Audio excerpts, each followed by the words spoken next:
तो क्या कहते हैं, हमने क्या पढ़ना है, हमने ये पढ़ा था ओरिएंटेशन में, डिस्कस किया था। क्या हमने डिस्कस किया था? Income tax ordinance, sales tax act, federal excise duty act. हम लॉ पढ़ेंगे, सैलरी इनकम पढ़ेंगे तो फिर उसकी रिटर्न फाइल करना सीखेंगे। बिजनेस इनकम पढ़ेंगे तो बिजनेस इनकम की रिटर्न फाइल करना सीखेंगे। जस्ट अ मिनट बच्चों, 1 मिनट रुकिएगा प्लीज, 1 मिनट रुकिएगा।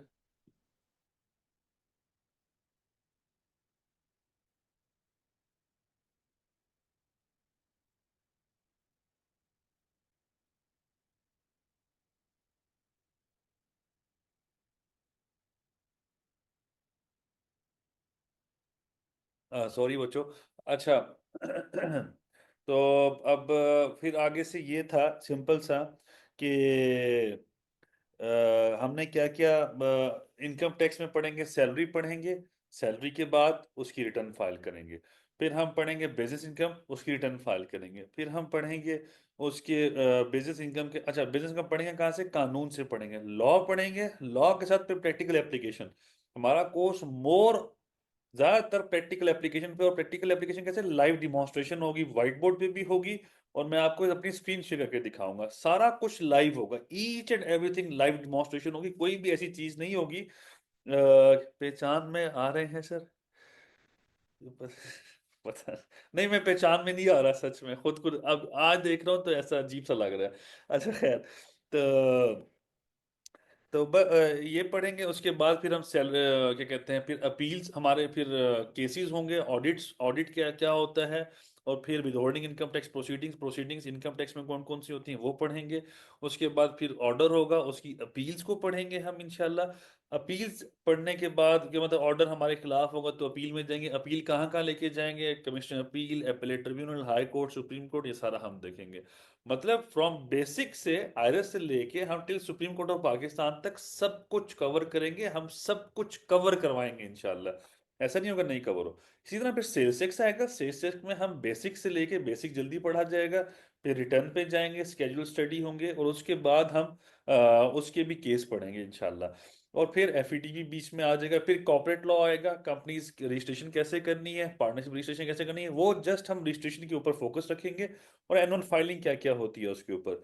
तो हमारा, और ट्रेडमार्क रजिस्ट्रेशन हम वो डिस्कस करेंगे। जस्ट रजिस्ट्रेशन जो मैं वर्ड यूज कर रहा हूँ। तो हमारा कोर्स इन चीजों पे मुहित है, इन्हीं चीजों के ऊपर रहेगा। तो ये था पहली क्लास। दूसरी क्लास में हमने आयरस स्टार्ट किया था। आरएस में क्या पढ़ा था? एफबीआई का पोर्टल, एफबीआई की वेबसाइट क्या है, लॉगिन कैसे करना है, एनटीएन कैसे लेना है। हेॾे थी वियो त ख़बर का ज़रूरत पए त मां ॿुधायां न। अच्छा ठीक है नजीर साहब, समझ गया मैं। ठीक है। वैसे समझ नहीं है मुझे क्या कहा है आपने। अच्छा तो हम ना ये पढ़ेंगे, क्या कहते हैं, आपके यहाँ 2 क्लासेस और भी हुई थी शायद, मैं नहीं वो एक, सॉरी, ओरिएंटेशन प्लस एक क्लास हुई है, जहां तक मुझे याद पड़ता है, ओरिएंटेशन प्लस 1 क्लास। तो हमने जस्ट उसमें रजिस्ट्रेशन करना सीखी थी, एफबीआर पे एनटीएन लेना और ये वो चीजें सीखी थी, और इसके अलावा कुछ भी, सॉरी, ओरिएंटेशन प्लस एक क्लास हुई है। ओरिएंटेशन प्लस 2 क्लास नहीं, वो एक ही क्लास में ओरिएंटेशन प्लस हमने सेशन को किया था थोड़ा सा। तो नथिंग एल्स इन दिस। और अगर नहीं तो खैर है, वो हम आगे पढ़ लेंगे। तो आज एक तरह से हमारी ऑफिशियली एक पहली क्लास है, टेक्निकली दी से 2 हुई है। तो आज हमारी पहली क्लास है, क्योंकि उनका ताल्लुक जितना भी पीछे जो हम पढ़ चुके हैं उसका कोई घबराओ ताल्लुक नहीं आज की क्लास के साथ। और आज जो पढ़ेंगे उसमें सारा कुछ रिविजिट होगा जो पहले हम पढ़ चुके हैं। तो जो बच्चा ये सोच रहा है, मैं यहाँ पे मैं बताता जाऊं, मैं आपको कैटेगोरिकली सीधा सीधा बताऊंगा कि ये अगर मिस हो गया तो फिर कल को मुझे गिला ना देना, ये मैं सीधा सीधा कहूंगा। न। मैं स्ट्रेट अवे बताऊंगा बच्चों, मिस नहीं करनी क्लास किसी ने, या रिकॉर्डेड लेक्चर सुन लीजिएगा। तो आप लोगों के लिए रिकॉर्डिंग अवेलेबल है, ये सब कुछ। हर क्लास रिकॉर्ड होगी, हर एक क्लास रिकॉर्ड होगी, और वो पोर्टल पे लग जाएगी। आप लोग पोर्टल पे जाके रिकॉर्ड लेक्चर सुन सकते हैं। तो मैं आपको पहले हमेशा एक तंबीह दूंगा बच्चों, सैलरी का टॉपिक शुरू हो रहा है, देखो, सैलरी का टॉपिक पढ़ लिया, आप लोगों की अर्निंग पक्की है। अगर आप अर्निंग करना चाहो, लोगों की सैलरी रिटर्न फाइल करो या सिंपल रिटर्न फाइल करो, अर्निंग का सोर्स खड़ा हो गया आपका। आप लोगों ने अर्न करना है, तरीका मैं बता चुका हूं, और मैं आगे हेल्प भी करता रहूंगा, बताता भी रहूंगा। बिजनेस हो गया, बिजनेस पूरा एक यूनिट है, पूरा यूनिट एक है। फिर अपील्स का पूरा एक यूनिट है, सेल्स टैक्स का पूरा एक यूनिट है। तो एक एक यूनिट को दरमियान में नहीं छोड़ना। पूरा कंप्लीट करना है फिर बेशक मेरी तरफ से चले जाओ, मुझे तो मसला नहीं है आप लोगों के साथ। लेकिन पॉइंट ये है कि सीखो तो फिर सारा सीख लो बच्चों। और यही इसी तरह की बेसिक बातें हुई थी, जो नया बच्चा है उसके लिए ये स्टोरी सुना रहा था, जो कुछ एक दो जो दो क्लासेस में आ चुके हैं। तो वो उनके लिए खैर ये डिस्कशन हम कर चुके हैं। खैर, मूविंग ऑनवर्ड बच्चों, आज हम स्टार्ट करते हैं अपना टॉपिक बच्चों। आज हम स्टार्ट करते हैं बच्चों सैलरी इनकम को, जरा स्टार्ट करते हैं। मैं अपनी स्क्रीन आप लोगों के साथ शेयर करूंगा, आप लोग देखते रहिएगा। जहां याद रखिएगा पाकिस्तान का इंटरनेट है, मेरा कोई कसूर नहीं है, इंटरनेट प्रोवाइडर मैं नहीं हूँ। ठीक है, तो जो इंटरनेट बीच में बंद होता है या कोई डिस्टॉर्शन आती है या कहीं बंद हो जाता है, तो फिर थोड़ी देर के लिए आप मुझे बताएंगे, मैं फौरन से पहले वो बात रिपीट करूंगा। जहां जहां मेरी बात आपको आवाज खराब आई, आप लोगों ने मुझे बताना है। मैं आप लोगों को वो सारी बातें रिपीट करके सुनाऊंगा जो मैं कह चुका हूँ। बाज़ औक़ात हो जाता है ऐसे, किसी को मेरी आवाज नहीं आई, मुझे कहेंगे, आप ग्रुप में मैसेज करेंगे, मैं बताऊंगा। थैंक यू वेरी मच जीत। अभी तक उम्र की मुबारकें आ रही हैं जिन जिन्होंने बच्चे कहा है मुझे। ओरिएंटेशन हुई, जिक्रिया है, जिक्रिया बच्चे good. So Mosa, congratulations on performance. Thank you very much बच्चों। Thank you thank you thank you thank you thank you thank you. ओ यार थैंक यू बच्चों। मैं अल्लाह आप सबको बच्चों उम्रा कराए। मेरी दुआ है आप सबसे, अल्लाह आप सबको उम्रा कराए और इस सादत से आप सबको नसीब करे, आपके और आपके फैमिली मेम्बर्स, मियाँ बीवी जिसके हैं, बच्चे हैं, तो उन सबको करवाए और वालदैन को साथ लेके जाए आप लोग, जिन जिनके हयात हैं। तो और अल्लाह के और नबी किस्म के रोज़ा पे हाजिरी आप सबकी करवाए। तो ना मेरी दुआ है आप सबके लिए बच्चों, इंशाल्लाह होगा। तो आमीन आमीन। अली शेर बच्चे, आवाज़ नहीं आ रही बच्चे, मेरी शायद आवाज़ थोड़ी सी वो है। मैं आगे हो जाता हूँ, अगर आवाज़ ना आए तो मुझे बताइए। खैर, अभी स्क्रीन शेयर करने लगा हूँ तो तब आवाज़ ज़्यादा मैटर करेगी। अभी दुआ दे रहा था जस्ट, आपको मेरी दुआ आई नहीं तो ਤੁਹਾਡਾ को मसला है। चलो खैर, मैं स्क्रीन शेयर करता हूँ बच्चों आप सबके साथ। आई होप आप सबको स्क्रीन नज़र आ जाएगी अभी।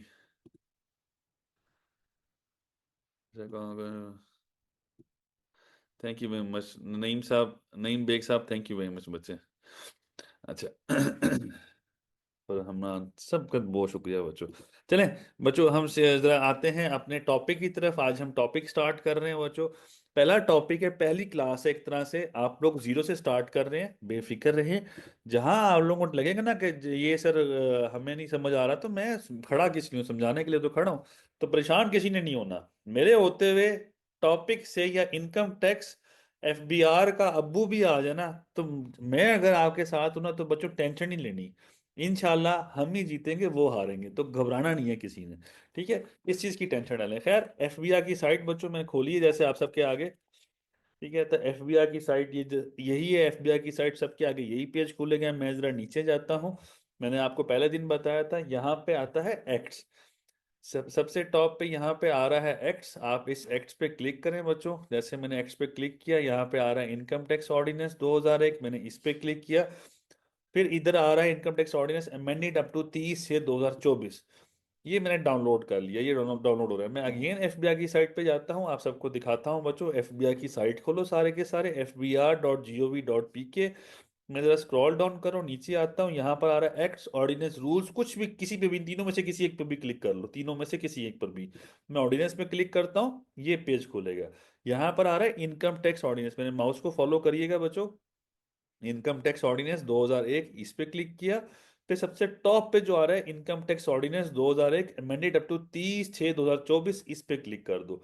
तो ये आपके आगे, सबके आगे यही खुल जाएगा। हम यहां से शुरू कर रहे हैं बच्चों, यहां से।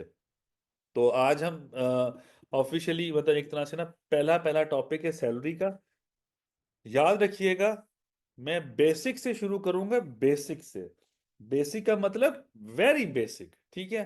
और आहिस्ता आहिस्ता कम्प्लेक्स से कम्प्लेक्स करूंगा, और कॉम्प्लिकेटेड से कॉम्प्लिकेटेड होता जाएगा। एक चीज मुझ पे यकीन रखे, जिस तरह मैं पढ़ाऊंगा उस तरीके से आपने पढ़ना है। जिस जगह से मैं पढ़ाऊंगा उस जगह से आपने पढ़ना है। जो मैं पढ़ाऊंगा वो आप लोगों ने वैसे पढ़ना है। जब मैं पढ़ा चुका हूंगा, आप लोग फिर जहां से मर्जी पढ़िएगा। लेकिन पहले समझने के लिए मुझे पहले पढ़ने दें जहां से मैं पढ़ता हूं। तो विद ड्यू रिस्पेक्ट, इसलिए कि कल को अगर आप खुद से पढ़ने बैठेंगे ना बच्चों, क्लास सबसे पहले आपने छोड़ के जानी है। ये मैं बता रहा हूँ। सबसे पहले आप भागेंगे तो भागना, मैंने भागने नहीं देना आप लोगों को। आप लोगों ने, आप लोग ये मत सोचे मैं भागूंगा, मैं कभी नहीं भागूंगा। आप लोग भागेंगे क्लास से। मैं कभी आप कोशिश होगी आपको भागने ना दूं। लेकिन हाँ, आप लोग भागते हैं तो वो जाहिर है मैं पकड़ तो नहीं सकता, भागने वाले को तो नहीं पकड़ सकता। लेकिन ये कि एक सिंपल सी बात बताऊं, मेरी जिस तरह मैं कह रहा हूं ना बच्चों, मुझ पे अंधा यकीन कर लो। और जैसे मैं कह रहा हूं, थोड़ी देर के लिए अपने इल्म को, हुनर को, जो भी आप लोग को आता है ना, जरा साइड पे कर लो, बराह मेहरबानी जरा साइड पे कर लो अपने इल्म को। आप लोग बहुत काबिल हैं, बहुत इल्म याफ्ता होंगे। मेरे लिए सारे बहुत ज्यादा अहम है, सब इज्जत वाले हैं। बस ये आप थोड़ा सा टाइम, आप थोड़ी देर के लिए मेरी क्लास में, आप थोड़ी देर के लिए समझें कि आप लोग इतने इल्म याफ्ता नहीं जितना मैं हूं, ताकि आप लोगों को समझने की अहमियत समझ आए। आप समझ जाएं, उसके बाद हम बहस करेंगे, हम डिस्कस करेंगे। और एक्स्ट्रा ऑर्डिनरी डिस्कशन होगी क्लास में। एक्स्ट्रा ऑर्डिनरी मीन्स बहुत ज्यादा डिस्कशन होगी बच्चों। और मैं हमेशा अप्रिसिएट करूंगा आप सबको एक कंस्ट्रक्टिव डिस्कशन की तरफ। बहस, कंस्ट्रक्टिव बहस, मुबाहिसा। और ऐसा है कि वीवीआईपी किस्म का मुबाहिसा होगा, मजा आएगा आप लोगों को बहस करने का। ये मैं आपको बता रहा हूँ। तो खैर, ये क्लास, ये हम एक इल्म का सेशन है, हमने इल्म बांटना एक दूसरे के साथ। तो आप लोग थोड़ी देर के लिए अपना इल्म जरा थोड़ी देर के लिए साइड पे रखें, पढ़ लें। उसके बाद आप लोगों का इल्म होगा और मैं सुनूंगा।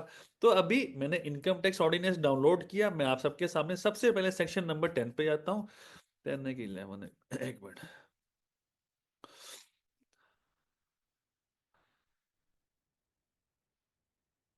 11 सेक्शन। मतलब सेक्शन 11 से मैं शुरू कर रहा हूँ। एक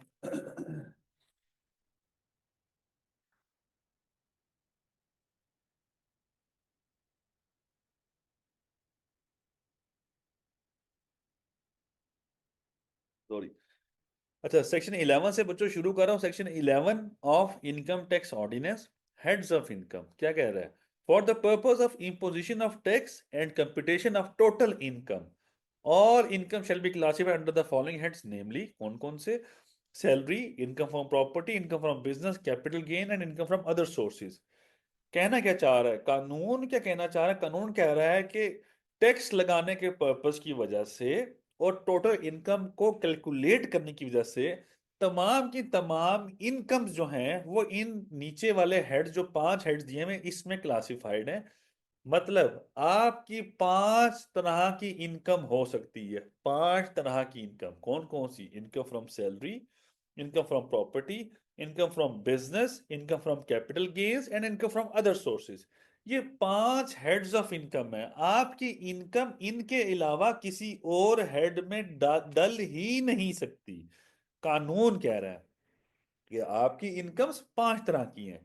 या तो सैलरी इनकम होती है, या बिजनेस इनकम होती है, या प्रॉपर्टी इनकम होती है, या कैपिटल गेन्स होते हैं, या अदर सोर्सेज होते हैं। तो हम बारी बारी इन सबको पढ़ेंगे। तो सबसे पहली बात, इनकम्स 5 तरह की, 5 तरह की इनकम्स हैं। और ये है इनकम्स है, सिंपल सी बात। आगे चलते हैं, सेक्शन नंबर 12 पे स्टार्ट करते हैं। Don't mind can you hold class due to prayer time? ओहो। अच्छा,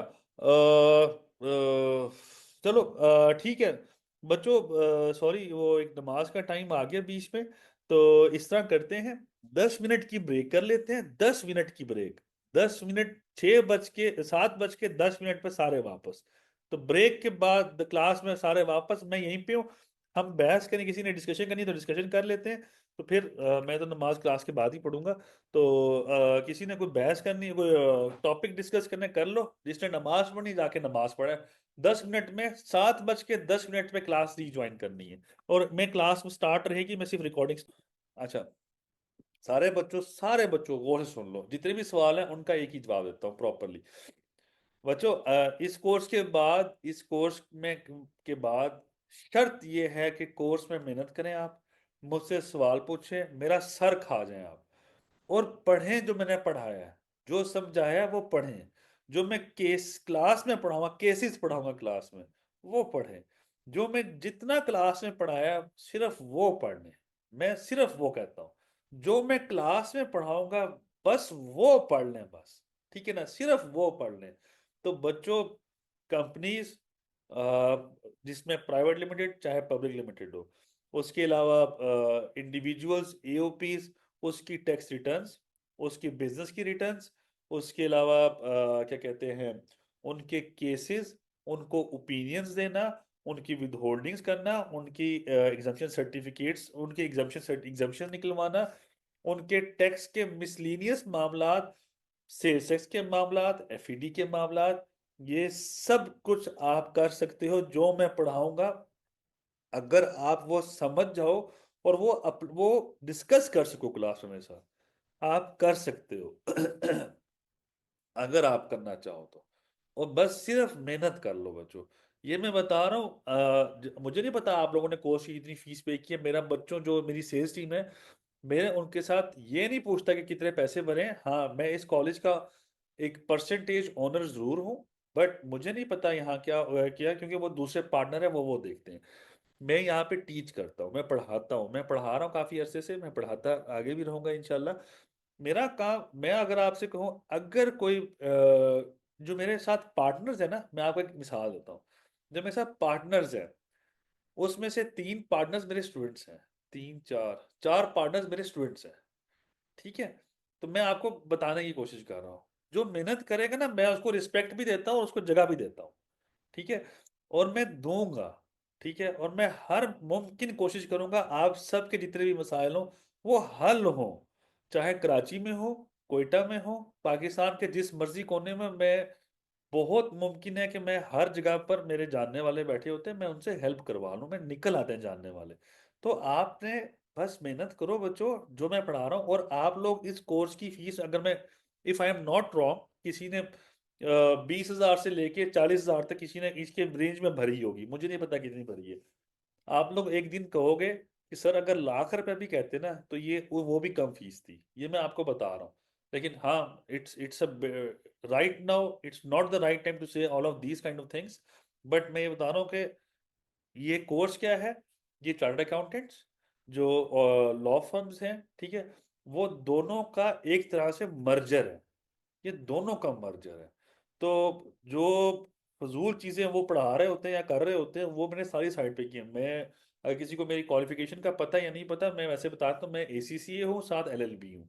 तो मैं लॉयर भी हूँ, मैं अकाउंटेंट भी हूँ, मैं ऑडिटर भी हूँ। तो मुझे ये सारे एवेन्यूज में देख के बैठा हुआ हूँ। तो मैं आपको बस गारंटीड बताता हूँ, और मैं सबको साइड पे करके मैं टैक्स की फील्ड में आया हूँ, और टैक्स में भी लॉ, लीगल साइड पे हूँ।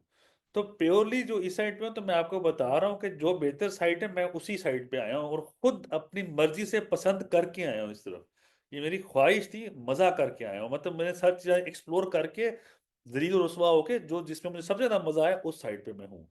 तो मैं आपको बता रहा हूँ, ये बहुत फिट जगह है बच्चे, मैं कमा रहा हूँ, मेरे जैसा बंदा कमा सकता है। मैं आपको आपने मुझे 12 साल पहले नहीं देखा होगा। 12 साल पहले आप मुझे देखते तो मैं कुछ और था। आज मुझे आप देख रहे हो तो मैं कुछ और हूँ। आप 12 साल बाद में आपको देखूं, अल्लाह करे आप भी ऐसे चेंज हो। और चेंज ऐसे होंगे आपको खुद नहीं पता चलेगा। ठीक है। तो आप इस चीज की कोई टेंशन न लें। कमाना, रिस्क देना अल्लाह का काम है, अल्लाह की जात के। और रिस्क आपको ऐसे ही ढूंढते हैं जैसे मौत आपको ढूंढती है। तो टेंशन ना लें रिस्क की। रिस्क मिलेगा, मेहनत पहली शर्त है। तो मेहनत करें बच्चों। नोट छाप रहे हैं, इट मींस ये कौन से नोट? हाँ, मैं जो क्लास नोट्स हैं वो छापता जरूर हूँ बच्चे। ठीक है। तो टेंशन ना लें। जिक्रिया बच्चे की बातों को गौर ना करिएगा। ठीक है, चलें अब टॉपिक पे वापस चलते हैं बच्चों। सैलरी का टॉपिक स्टार्ट किया था, बहुत बातें हो गई, पहली क्लास है, गपशप होगी और आगे ज्यादा बढ़ती रहेगी। ठीक है। तो ना और मन क्या हो गया, मेहनत करोगे तो सब कमा लोगे, सब कमाएंगे बच्चे। रज के कमाओगे, मुझसे ज्यादा कमाओगे इंशाल्लाह। ठीक है ना, इंशाल्लाह ज्यादा कमाओगे। अच्छा चलो बच्चों, आगे चलते हैं, आगे पढ़ते हैं। टॉपिक है सैलरी का। मैंने बताया सबसे पहले हमारे 5 हेड्स ऑफ इनकम्स हैं। पहला हेड ऑफ इनकम हमारा है सैलरी, फिर बिजनेस, फिर capital gains, property, other sources. ये 5 हेड्स ऑफ इनकम है। इनको हम बारी बारी पढ़ेंगे, आराम से पढ़ेंगे, ऊपर नीचे मैंने सीक्वेंस कर लिया, सीक्वेंस ऊपर नीचे करने से कोई फर्क नहीं पड़ता। ये बच्चों कंसेप्चुअल चीजें हैं, कंसेप्चुअल, मैंने कंसेप्ट्स क्लियर करने हैं, कोई रट्टे वाला कंसेप्ट नहीं होगा क्लास में, ये मैं बता रहा हूँ, रट्टा छट्टा वाला नहीं है इधर। ये कंसेप्चुअल स्टडी है और ये स्किल बेस है, तो जितनी मेहनत करोगे उसी उतना मजा आएगा। मैं लॉ पढ़ने लगा हूँ, लॉ बच्चों, कानून पढ़ने लगा हूं। कानून के बाद अभी आज तो नहीं, 1 से 2 दिन हम कानून पढ़ेंगे, फिर इसकी रिटर्न फाइल करना सीखेंगे और डिटेल में सीखेंगे। कानून पढ़ते हैं, कानून पढ़ना मुश्किल हुआ करता है, ये मुश्किल होगा अगर आप सीधा सीधा खुद से पढ़ने बैठेंगे। तो मैं इसको आराम आराम से पढ़ूंगा ताकि जिसको मसला हो मैं उसको उसको समझ आ सके। और हर बच्चे को सवाल करना अलाउड है, हर एक बच्चे को, चाहे आप माइक ऑन करके करो चाहे रिटर्न मैसेज लिखो, मैं हर तरह से आपको सपोर्ट करूंगा। तो आपने सवाल, ऐसा नहीं है कि आप बोल नहीं सकते, मैं रिटर्न मैसेज पढ़ सकता हूं, मैं सुन भी सकता हूं। तो बच्चों आपने सवाल करने हैं, मैं बार बार कह रहा हूं, और क्लास का मजा ऐसे ही आता है जब आपकी इन्वॉल्वमेंट हो। खैर आगे मूव करते हैं, मैं लॉ पढ़ने लगा हूं, सेक्शन 12, सैलरी। एनी, अब आगे है sub section 1, any salary received by an employee in a tax year other than salary that is exempt from tax under this ordinance shall be charged to tax in the that year under the head salary। क्या कह रहा है, कोई भी salary receive करेगा कोई भी employee किसी भी टैक्स ईयर के अंदर, other than salary that is exempt from tax, उस सैलरी के अलावा जो कि एग्जम्प्ट फ्रॉम टैक्स होती है इस ऑर्डिनेंस के तहत, जिस पे टैक्स नहीं लगा करता, जो जिस पे टैक्स नहीं लगा करता, shall be charge tax in that year under that salary. जिस सैलरी पे टैक्स नहीं लगता या जो एग्जम्प्ट होती है उसके अलावा कोई भी सैलरी रिसीव करता है कोई भी इंप्लॉई, उसको सैलरी के हेड में डालेंगे, ये कह रही है पहली 3 लाइंस। सब सेक्शन 2 पढ़ते ही सिंपल सी बात ही, सैलरी कमाओगे सैलरी हेड में डाल दोगे। आगे कहते हैं salary means any amount received by an employee from any employment whether of a revenue और a capital nature including. Salary का मतलब है कि कोई भी अमाउंट रिसीव करता है कोई भी इंप्लॉय, चाहे वो रेवेन्यू नेचर की हो या कैपिटल नेचर की हो। मतलब क्या है रेवेन्यू नेचर का या कैपिटल नेचर का, मैं समझा देता हूँ। Revenue nature capital nature, for example अगर आपने गाड़ी खरीदी है, आपको कंफर्म पता है कि गाड़ी जो है, आई होप सो आप सबको स्क्रीन नजर आ रही होगी, अगर किसी को स्क्रीन नजर नहीं आ रही तो मैसेज कर दो, अगर नजर आ रही है तो भी बता दो बच्चों स्क्रीन नजर आ रही है, ठीक है।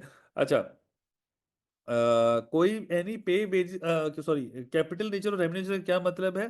रेवेन्यू नेचर का, कैपिटल नेचर का मतलब सिंपल सा ये है बच्चों कि आपने गाड़ी खरीदी, आपको पता है कि गाड़ी जो है वो क्या कहते हैं, गाड़ी चलेगी, जिसे कह लो कि 4 से 5 साल ना चल जाएगी। तो 4 से 5 साल जब गाड़ी चल जाएगी तो ये आपको पता है इस बात का। तो इस तरह के खर्चे को आप कहेंगे कैपिटल नेचर का खर्चा। क्या मतलब है, जिस खर्चे का फायदा 1 साल से ज्यादा हो उसको हम कहते हैं कैपिटल नेचर का खर्चा। और जिस खर्चे का बेनिफिट 1 साल से कम हो, जैसे कि उसी गाड़ी की अगर हम ट्यूनिंग करवाते हैं, तो वो जो ट्यूनिंग होती है वो 3 महीने से ज्यादा, आप 2-3 महीने बाद दोबारा करानी पड़ती है ट्यूनिंग। तो जब ऐसी ट्यूनिंग जो कि हर 2-3 महीने बाद दोबारा करानी पड़े, तो वो जो खर्चा होगा that is are revenue nature का खर्चा। तो सैलरी का क्या इधर, क्या इधर इन अल्फाज का क्या मतलब है, इधर इन अल्फाज का मतलब है कि सैलरी अगर रिसीव करता है एम्प्लॉय एम्प्लॉयमेंट से, तो चाहे वो रेवेन्यू नेचर की हो, चाहे वो 1 साल की हर महीने की मिल रही हो, चाहे इन 4-5 महीनों की आपको 4-5 साल बाद मिले, या 1 साल की सैलरी इकट्ठी आपको मिल जाए, तो चाहे रेवेन्यू नेचर की सैलरी हो या 4-5 साल की सैलरी इकट्ठी मिल जाए, तो वो उसको हम सैलरी हेड में ही डालेंगे, कहीं और किसी और हेड में नहीं डालेंगे। ये सैलरी हेड की ही इनकम है, ये कह रहे हैं। आगे वर्ड यूज कर रहे हैं इंक्लूडिंग, ये वर्ड आगे है इंक्लूडिंग। इंक्लूडिंग का क्या, आगे क्या कहता है, इसमें क्या क्या चीजें शामिल है मजीद, एनी पे, वेजेस और other remuneration provided to an employee including leave pay, payment in lieu of leave, overtime payment, bonus, commission, fees, gratuity और work condition supplement such as for unpleasant और dangerous working conditions. क्या कह रहा है कि salary में क्या क्या चीजें शामिल है, कोई भी पैसे मिलेंगे, वेजेस मिलेंगे या कोई भी और पैसे मिलेंगे एम्प्लॉय को, उसमें बेशक छुट्टी के पैसे हो, लीव इनकैशमेंट, छुट्टी पर चाहे छुट्टी पे आप नहीं गए तो आपको एक्स्ट्रा पैसे मिल गए हैं, आप छुट्टी पे गए हैं फिर भी आपको पैसे मिलते रहे, आपने ओवर टाइम लगाया, आपको पैसे मिलते रहे, आपने आपको बोनस मिला है, आपको कमीशन मिला है, आपको फीस मिली है, आपको ग्रेचुटी मिली है, या कोई आप डेंजरस कंडीशन पे जाके काम करते हैं वजीरिस्तान में या केटू वाले एरिया में, या वो कौन सा है यार वो जहाँ पे सियाचिन ग्लेशियर है, वहां पे जाके जो बैठे होते हैं हमारे हजरात, तो उनको जो extra double double triple triple सैलरियां मिलती हैं, तो वो जो पैसे उनको मिलेंगे या जितने भी एक्स्ट्रा उनको पैसे मिलेंगे वो सारे के सारे सैलरी इनकम का हिस्सा होते हैं। ये जितने भी अल्फाज अदा किए सारे सैलरी इनकम में शामिल होंगे, सैलरी इनकम में शामिल होंगे। आगे वो आगे सब सेक्शन बी पढ़ने लगाओ।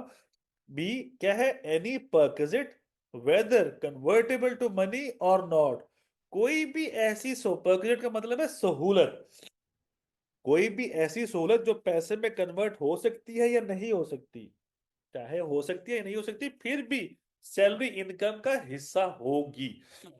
अब जैसे अब कौन कौन सी सहूलत होगी?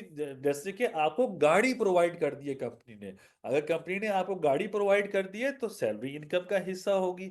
मतलब अब सैलरी इनकम में कितना हम डालेंगे तो वो हम डिस्कस करेंगे, आगे पढ़ेंगे इसको।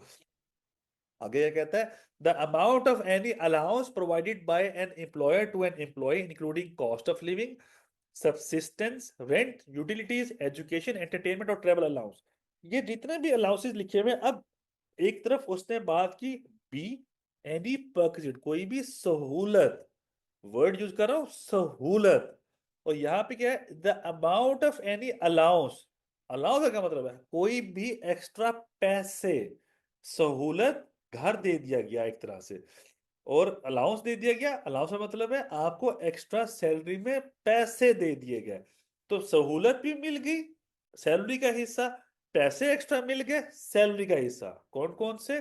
Cost of living, subsistence, rent, utilities, education, entertainment, travel allowance, ये सारे टी ए जिसे कहते हैं ट्रेवलिंग अलाउंस, टी ए। ठीक है, ट्रेवलिंग अलाउंस और डिनर अलाउंस। क्वेश्चन बच्चे का क्वेश्चन आता है बच्चों का, सर क्या वो सैलरी इनकम का हिस्सा होता है या नहीं होता? अगर मैं कानून के मुताबिक बात करूं तो बिल्कुल सैलरी इनकम का हिस्सा होता है, लेकिन पाकिस्तान में उसको सैलरी इनकम का हिस्सा नहीं बनाया करते। क्यों नहीं बनाया करते?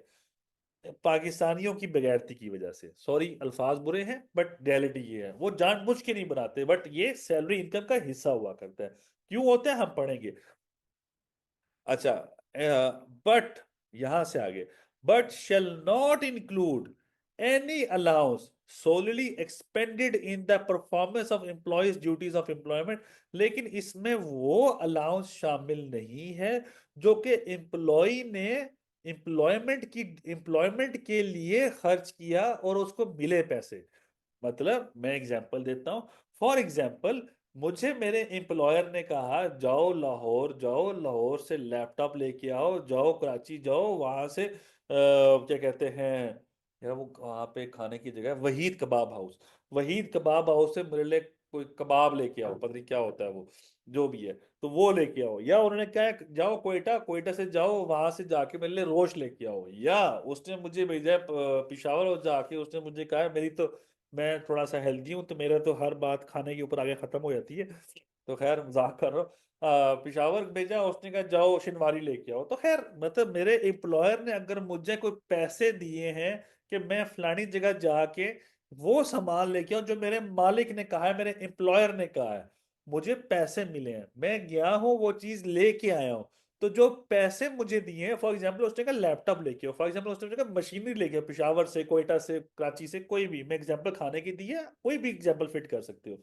तो जो पैसे मुझे दिए गए हैं कि मैं फलाने काम करके आऊं, वो पैसे मेरी सैलरी इनकम का हिस्सा नहीं होंगे। वो पैसों में चाहे मेरी टिकट लगे, चाहे मेरा खाना लगे, चाहे कुछ भी हो, वो पैसे मेरी सैलरी इनकम का हिस्सा नहीं हो सकता। ये कह रहा है but shall not include any allowance solid expanded in the performance of employees duties of employment, कि वो जो पैसे मिलेंगे जो ड्यूटी ऑफ एम्प्लॉयमेंट में खर्च हो गए वो कभी भी सैलरी इनकम का हिस्सा, अलाउंस का हिस्सा नहीं हुआ करता।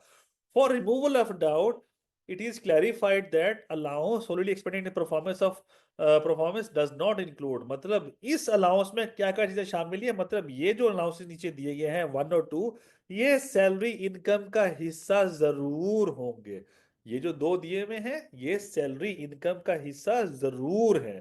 कौन कौन से? क्या कहता है? Allowance which is paid in monthly salary on fix basis और परसेंटेज ऑफ सैलरी।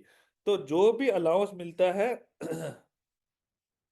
तो सॉरी, अच्छा, जो भी अलाउंस मिलते हैं, allowance which is paid in monthly salary on fix basis और परसेंटेज ऑफ सैलरी। कोई भी अलाउंस मिलता है जो कि हर महीने मिले आपको, फिक्स बेसिस पे मिले, परसेंटेज ऑफ सैलरी की बेसिस पे मिले, जो हर महीने मिलेगा वो आपकी सैलरी इनकम का हिस्सा जरूर होगा। ऐसा अलाउंस जो हर महीने मिलता होगा वो सैलरी इनकम का हिस्सा जरूर होगा। वो अलाउंस सिर्फ जो किसी काम के लिए मिलेगा वो सैलरी इनकम का हिस्सा नहीं होगा।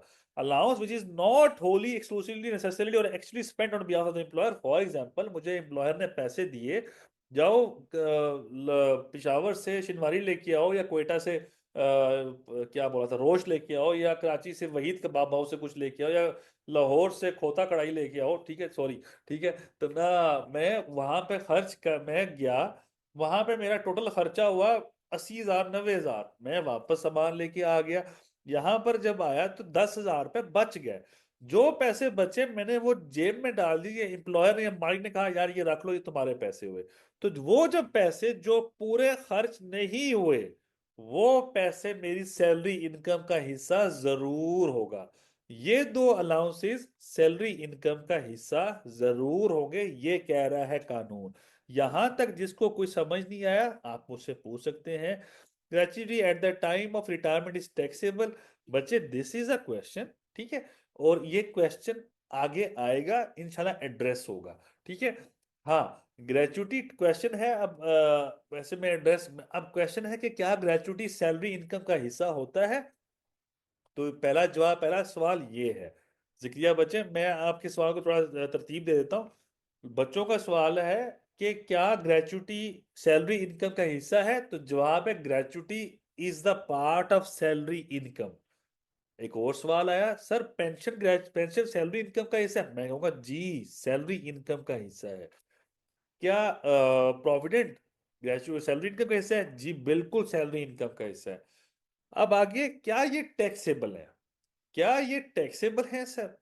तो जवाब है कि गवर्नमेंट इंस्टीट्यूशंस कुछ नहीं है टैक्सेबल, या मोस्टली टैक्सेबल नहीं है। कुछ इदारे जो कि रजिस्टर्ड विद एफबीआर नहीं होते वो टैक्सेबल हुआ करते हैं। जिनका ग्रेचुटी फंड रजिस्टर्ड नहीं होता वो टैक्सेबल हो जाया करते हैं। क्या हम आगे पढ़ेंगे ये चीजें, ठीक है, इंशाल्लाह। So that amount company already counted as expense. Company already counted as expense. जी बच्चे बिल्कुल, वो फिर नहीं होते, खैर वो एक डिफरेंट चीज़ है। हम आगे पढ़ेंगे इन चीज़ों को, आगे आएंगी इंशाल्लाह, कैटेगोरिकली पढ़ेंगे, और कोई मसला नहीं, सैलरी में भी आ जाएंगी चीज़ें, आपको दिखाऊंगा। अच्छा, अभी थोड़ी देर बाद भी आने वाली है। The amount of any expenditure incurred by an employee that is paid और रीइंबर्स्ड बाय द एम्प्लॉय। अच्छा बच्चों सॉरी, मैं आपको थोड़ा सा कट किया था। मैं आपको वैसे बता दूं, मेरी आदत है कि जो चीज आने वाली हो ना तो मैं बता देता हूँ बच्चों, ये आगे थोड़ी देर बाद टॉपिक में आ जाएगा तो परेशान ना हो, कवर हो जाएगा। तो फिर मैं चाहता हूँ उसी टाइम हम कवर करें आपका, मैं जहां पे होगा ना कि नहीं कवर होगा तो मैं उसी टाइम एड्रेस कर दिया करूंगा। मैं एड्रेस करने में मुझे मसला नहीं है, तो इंशाल्लाह ये एड्रेसेबल पॉइंट्स है, ये एड्रेस होंगे टाइम पे, परेशान ना होइएगा। The amount of any expenditure incurred by an employee that is paid or reimbursed by the employer other than expenditure incurred on behalf of the employer in the performance of the employee's duties of employment। कि अगर कोई भी खर्चा अब late से कि मेरा एक एम्प्लॉयर था, मेरे एम्प्लॉयर, मेरी ड्यूटी लगी कि यार साहब जाके ना मैं जा रहा हूँ बाहर और मेरे दफ्तर का फर्नीचर वाला आएगा, आपने फर्नीचर ठीक करवा लेना है। मैंने कहा जी बिल्कुल ठीक है। मेरे बॉस चले गए बाहर, मैं बैठा था दफ्तर में, तो फर्नीचर ठीक करने वाला आया। जब फर्नीचर ठीक करने वाला आया तो उससे मैंने फर्नीचर को ठीक करवा लिया। उसने, मैंने कहा कितने पैसे, उसने कहा 10,000 रुपये। मैंने 10,000 रुपये उस मजदूर को दे दिए, वो चला गया। मेरा बॉस आ गया, उससे मैंने बताया कि, उसने कहा ठीक हो गया फर्नीचर? मैं कहा जी बिल्कुल ठीक हो गया। कहते कितने पैसे लगे? मैं कहा 10,000 रुपये। तो उसने कहा दे दिए? मैं कहा जी दे दिए। तो उन्होंने मुझे फिर वो 10,000 रुपये वापस कर दिए, री इम्बर्स्ड। दैट इज पेड और रीइंबर्स्ड बाय द एम्प्लॉयर। ये वर्ड में इस्तेमाल स्टोरी सुना रहा था कि अगर कोई खर्चा हुआ है, मेरे बॉस ने मुझे कहा है, एम्प्लॉयमेंट रिलेशनशिप में वो कहा गया है, वो खर्चा हुआ है, वो जो खर्चा मुझे रीइंबर्स कर दिया गया है, जो खर्चा कंपनी ने का खर्चा था, तो वो खर्चा अगर रीइंबर्स हुआ है तो मेरी सैलरी इनकम का हिस्सा नहीं बनेगा। लेकिन अगर मेरा कोई खर्चा हुआ है, फॉर एग्जाम्पल मेरा यूनिवर्सिटी का खर्चा हुआ है, मैं पढ़ने लगा हूं, मैं एक्स्ट्रा पढ़ रहा हूं, और ये एम्प्लॉयमेंट एग्रीमेंट में नहीं था कि मेरी कंपनी मुझे पढ़ाएगी भी सही आगे, लेकिन उन्होंने, मैंने बताया कि मेरा सर मैं पढ़ने जा रहा हूँ, मेरा इतना यूनिवर्सिटी का खर्चा है, कंपनी के मालिक खुश हो गए, कहा यार तुम्हारी कंपनी की जो जितनी भी एजुकेशन एक्सपेंसेस है वो कंपनी खुद बेयर करेगी। अगर कंपनी ने बेयर कर लिया, तो वो जो खर्चा है that is part of my salary, वो जो खर्चा जो एग्रीमेंट में नहीं लिखा हुआ, तो ऐसे खर्चे मेरी सैलरी इनकम का हिस्सा जरूर होंगे, वो भी रीइंबर्स हो रहे हैं, बट मेरी सैलरी इनकम का हिस्सा होगा। अच्छा, आगे चलते हैं। The amount of any profits in lieu और इन एडिशन टू सैलरी और wages including any amount received. अब इसको ना बच्चों, मैं थोड़ा सा, मैं बोला बहुत हूँ, आई होप सो आप थोड़ा सा आपके कान थक गए होंगे, लेकिन मैं थोड़ा सा इसको जरा इजी करके समझाता हूँ, फिर आज की क्लास आज जल्दी ऑफ कर लेते हैं ताकि आप लोग परेशान ना हो कि कितना ज़्यादा पढ़ रहे हैं हम, परेशान कोई ना हो, इजी इजी रह के चलेंगे, घबराना नहीं है। The amount of any profits in lieu in addition to the salary और wages including any amount received. अब ये 4-5 लाइनें हैं, इसको मैं ना जरा अपनी शक्ल दिखा के समझाता हूँ ताकि आप लोग ना, सॉरी यार,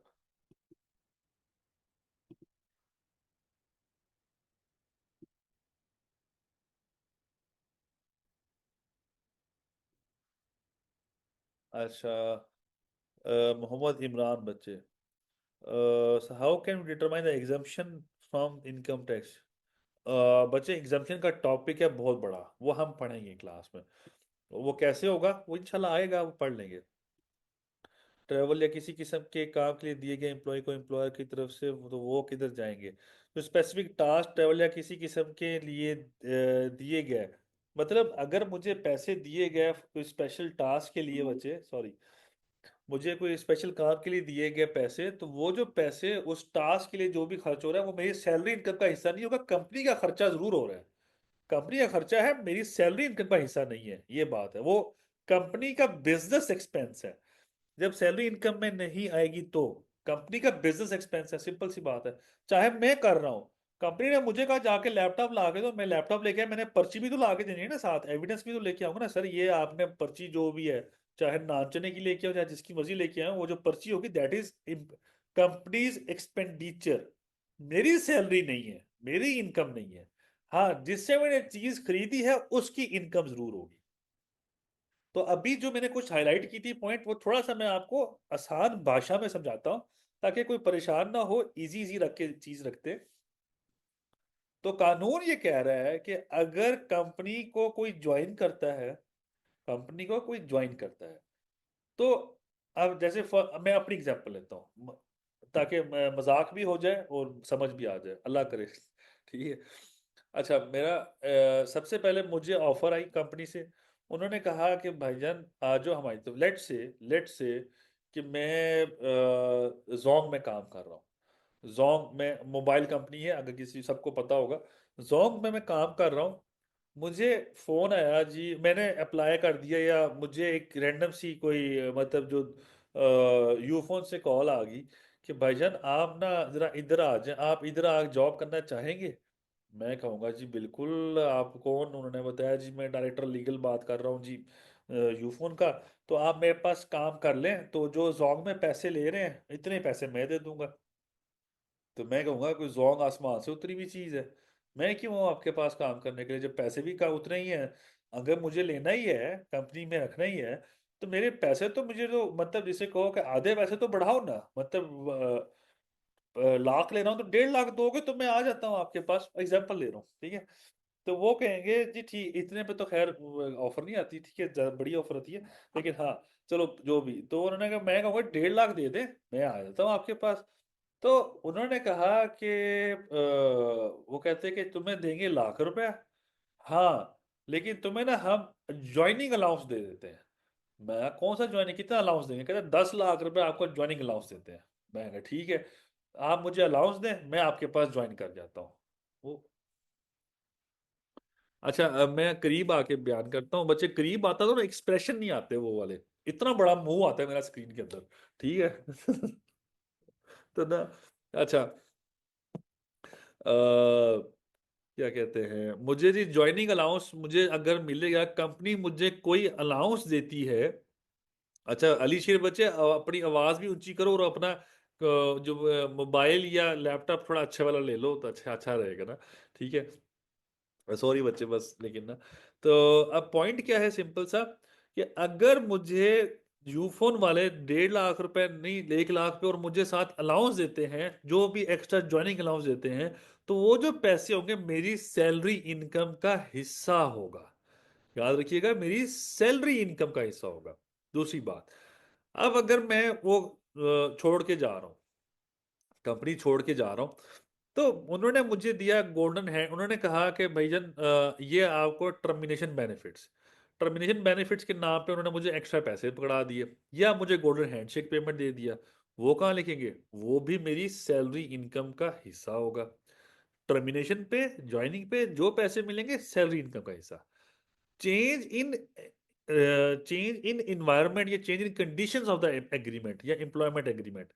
अगर उन्होंने कहा कि भाईजान मैंने उनसे शर्त रखी कि सर मेरा जो कमरा है वो 10 बाय 10 का होना चाहिए,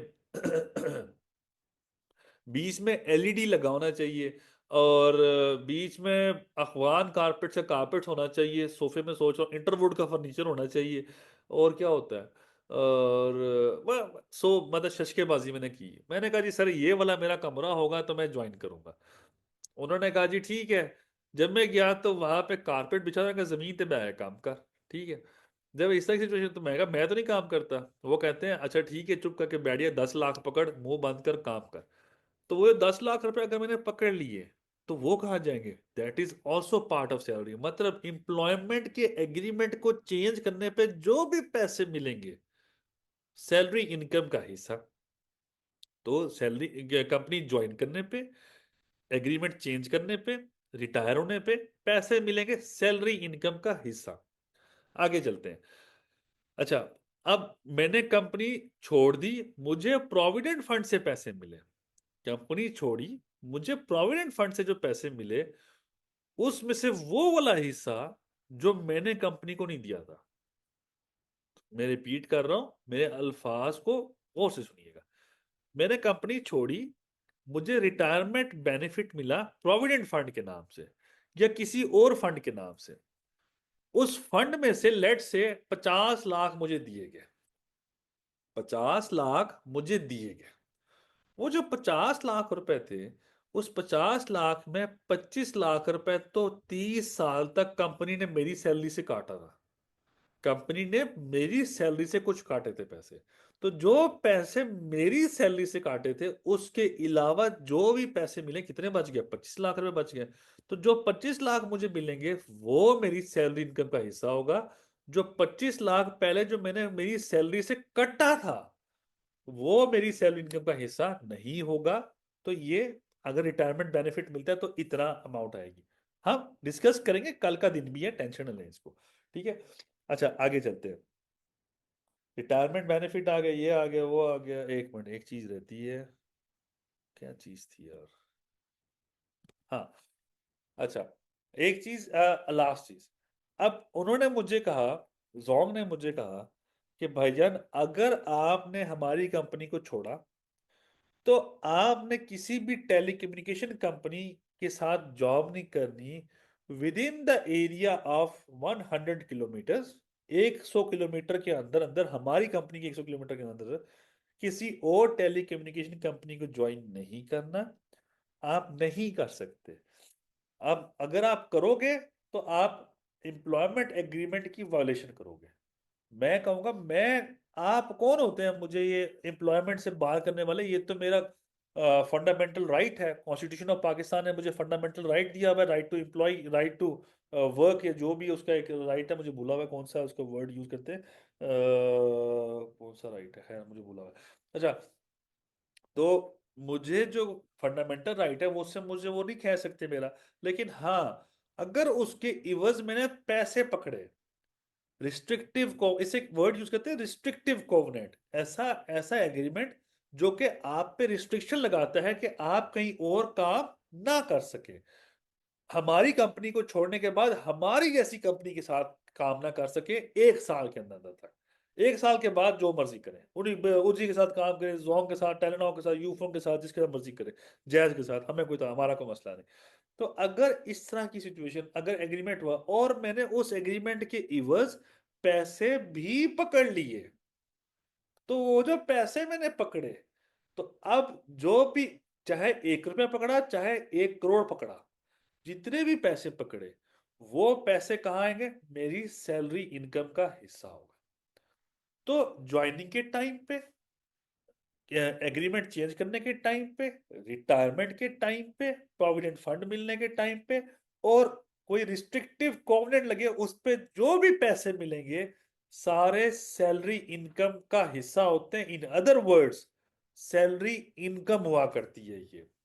अभी हमने सिर्फ ये, अब मैंने क्या पढ़ा था, सैलरी इनकम क्या है, पे वेजेस अलाउंसेस, पे वेजेस जो भी आ गया, उसके अलावा अलाउंस आ गया, परकेजेट आ गया, रिटायरमेंट बेनिफिट्स आ गए, जो भी डिफरेंट काइंड ऑफ अलाउंसेस आ गए, रीइंबर्समेंट ऑफ खर्चे आ गए, तो ये सब चीजें सैलरी इनकम का हिस्सा हुआ करते हैं। इसको इंशाल्लाह अब कल जो हम क्लास होगी तो इससे ज्यादा आगे लेके चलेंगे और इसको मजीद पढ़ेंगे। आज का कोर्स यहाँ तक रखते हैं, ये रिकॉर्ड लेक्चर है। कल आप लोगों से इंशाल्लाह सबके लॉगिन और पासवर्ड ले लिए जाए, ओ सॉरी मोबाइल नंबर और ईमेल्स वगैरह आप सबसे ले लेंगे इंशाल्लाह हम। और जब सारा इंफॉर्मेशन लेने के बाद हम आप सबके पोर्टल जनरेट कल इंशाल्लाह करेंगे रात को, और परसों आपको उसकी एक्सेस दे दी जाएगी। तो जब एक्सेस कैसे मिलेगी, किस लिंक पे क्लिक करना है, क्या, पूरी रिकॉर्डेड वीडियोस होगी आपके साथ शेयर की जाएंगी, और रिकॉर्डेड वीडियो देखने के बाद आपने पोर्टल पे जाना है, पहले जंप नहीं मारना, टप्पे नहीं मारने हैं भाई। ठीक है, तो आपको इंशाल्लाह समझ आ जाएगी और आप लोग, कोई मसला नहीं, और हम बैठे होंगे, जितना पॉसिबल होगा हम आपकी हेल्प करेंगे और आपको सारा वहां तक पहुंचा के दिखा के, वीडियो चल रही है, सारा कुछ दिखाएंगे, तो टेंशन नहीं लेनी किसी ने। तो आज का लेक्चर यहाँ तक रखते हैं, इंशाल्लाह कल हम इससे आगे कंटिन्यू करेंगे। चलो सर एक छोटा सा क्वेश्चन था सर। जिसके जितने भी क्वेश्चंस हैं अब आप पूछ लें, गरम कर दो, नहीं तो। अच्छा sir, Zakaria here, am I audible to you? जी जी बिल्कुल सर, जी जिक्रिया भाई बोले। अच्छा सर, इस तरह से है कि अभी आपने बोला कि प्रोविडेंट फंड जो है वो, अगर मेरा 50 लाख रुपए बना, 25 लाख रुपए तो मेरा जो मंथली सैलरी से कटता था वो टैक्सेबल हो गया। ओके, वो समझ आ गई मुझे। जो 25 लाख रुपए कंपनी ने मुझे दिया, वो तो मुझे दिया over the period of 30 year या 20 ईयर, जो भी मेरी टेन्योर था उसमें। सो हाँ जब मेरी सेटल, जिस साल वो मुझे मिलेगा उस साल तो मेरी इनकम फिर स्काई रॉकेटिंग हो जाएगी, और मुझे अननेसेसरीली, क्योंकि वो मेरा रिटायरमेंट ईयर भी होगा, तो वो तो फिर टैक्स मेरा ज्यादा नहीं कटेगा, क्योंकि 12 महीने की ये इनकम और ये 25 लाख रुपए जो ऐड होगा, तो वो तो हाँ। फिर ज्यादती वाली बात नहीं हो गई है? तो आप एफबीआर का क्या समझते मतलब हो? क्या ये इसी तरह होगा या मैं गलत सोच रहा हूँ? नहीं, आप सोच सही रहे हैं, ठीक है, लेकिन इसके तरीके हैं। वो एवरेज एवरेज रेट 3 इयर्स का रेट लेके टैक्स होता है फिर, ठीक है ना। 3 साल का जो एवरेज रेट ऑफ टैक्स है ना, वो लेके फिर हम उसको रेट ऑफ टैक्स कम करवा लेते हैं। कैसे करेंगे, पढ़ेंगे इंशाल्लाह। अगर आपने पहले पढ़ना तो सेक्शन 12 का लास्ट 3 सब सेक्शन 5, 6, 7 पढ़ लो, वहां पे जवाब लिखा हुआ है। कल अस्सलाम चले। वालेकुम सर। कल पढ़ेंगे इसको, ठीक है ना। हाँ जी नजीर साहब बोले। ये- हाँ सर, मैं अर्ज कर रहा था कि ग्रेजुएटी अगर कंपनी या गवर्नमेंट किसको दे रही है तो फर्स्ट ग्रेजुएटी तो एग्जम्प्ट है अगर टैक्स के। तो सही है। अगर वही आदमी कंपनी छोड़ के दूसरी कंपनी में जाता है, 10 साल वहीं भी सर्व करता है, क्या सेकंड टाइम ग्रेजुएटी जो लेता है वो टैक्सेबल होगी या वो एग्जम्प्ट होगी? अच्छा, सेकंड टाइम ग्रेचुइटी के बारे कानून में नहीं लिखा हुआ, कानून साइलेंट है उसके ऊपर। फर्स्ट टाइम पेंशन के ऊपर लिखा हुआ जरूर, कानून में पेंशन के ऊपर लिखा हुआ है कि जो सेकंड पेंशन होगी, 2 पेंशन अगर आप लेते हैं तो हायर पेंशन एग्जम्प्ट है, लोअर पेंशन टैक्सेबल है। ग्रेचुइटी, सेकंड ग्रेचुइटी भी एग्जम्प्ट ही होगी क्योंकि उस पर लिखा नहीं हुआ, जहां तक मैंने पढ़ा है, जहां तक मेरा इल्म है। अगर आपको मिले तो मुझे अच्छा। दिखाइए। ठीक है। जी सर। ठीक है, चले। कोई और सवाल बच्चे, किसी और का कोई भी क्वेश्चंस है प्लीज आप पूछ सकते हैं।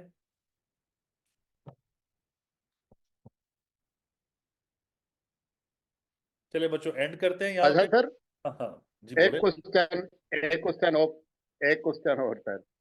पूछिए। अच्छा, जो गवर्नमेंट एम्प्लॉय रिटायर होते हैं उनको 12 महीने की सैलरी मिलती है, तो क्या वो सैलरी नॉर्मल रेट से टैक्सेबल होगी या वो एकदम टैर? नॉर्मल रेट पे टैक्सेबल होगी सर, लेकिन अगर उसको गोल्डन हैंडशेक कहते हैं तो गोल्डन हैंडशेक का रेट निकालना एक डिफरेंट तरीका है, वो इंशाल्लाह कल आ जाएगा, आप सबके सामने आ जाएगा। कल तक का वेट करें, ओके, आप ही कुछ आ जाएगा इंशाल्लाह। ठीक है जी। Thank you. Thank you everyone बच्चों, इंशाल्लाह कल मिलते हैं आप सबसे। ठीक है, अल्लाह हाफिज बच्चों।